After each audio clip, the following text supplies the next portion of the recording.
criticism. These are strictly for entertainment. These are pot boilers. Oh, no. I wouldn't call them pot boilers at all.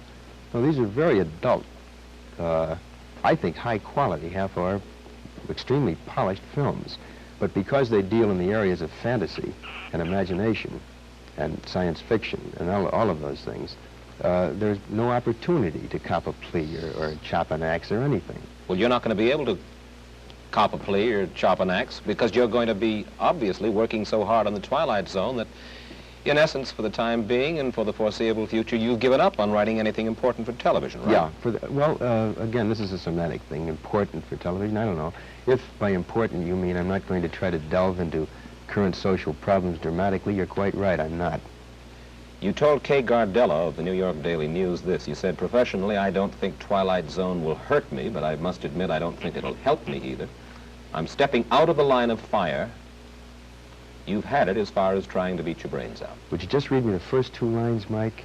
Professionally, I don't think Twilight Zone will hurt me, but I must admit I don't think it'll help me. I never said that. I'm convinced it'll help me. I have great pride in this show. In 11 or 12 years of writing, Mike, I can lay claim to at least this. I have never written beneath myself. I've never written anything that I didn't want my name attached to.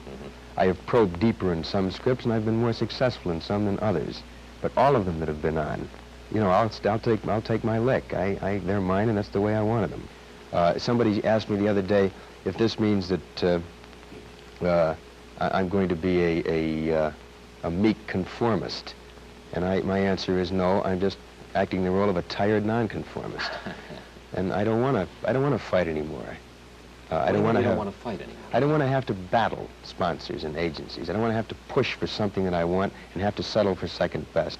I don't want to have to compromise all the time, which in essence is what the television writer does if he wants to put on controversial themes. Well, then why do you stay in television? I stay in television because I think it's very possible to perform a function of providing adult, meaningful, exciting, challenging drama without dealing in controversy necessarily. This, of course, Mike, is not the best of all possible worlds.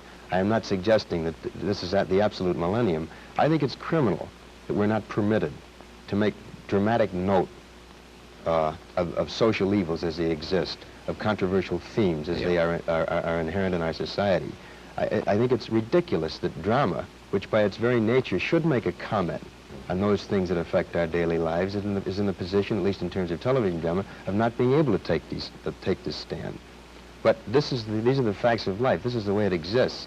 And they can't look to me or Shaefsky or Rose or Gore Vidal or J.P. Miller or any of these guys as the precipitators of the big change. It's not for us to do it. Of course, Shaefsky got out of television. Yeah, he did. And I can't knock that. I think this takes a relative degree of guts to leave a medium that's made you as sociable, as a kind of a household name. Patty was the first guy to kind of lend stature to the television writer. Prior to Patty Chayefsky, most of us were considered to be two-headed hacks who worked around the clock and used boy-girl situations in any one of 5,000 different routine manners. But Patty gave us a stature. And I respect Patty's decision to leave. He felt that he wasn't satisfied with doing things half-best. Do you think you could make it outside of television? Me? Yeah. I'm not sure I could. And I suppose this is an admission of a kind of weakness, or at least a sense of insecurity on my part. I've never had a Broadway play produced. What few motion pictures I've written have been somewhat less than spectacular. And I suppose I stay in the medium partly as an admission of I want to stay in the womb. This is the medium I understand. These are the tools and techniques that I've been versed in for many years. Maybe I don't want to, you know, get stuck up on the board and get shot at with darts in a Broadway play when I'm not sure I'm prepared for it. But Patty was willing to take the chance. Gore Vidal writes novels. Bob Arthur did Broadway. What about you in novels? Ultimately, I'd love to write a novel, and I think next year I'll start my play. Requiem was under option. It was written as a play, and I gave them their money back, and I want to do it over again. But I stay in the medium also because I happen to like the medium.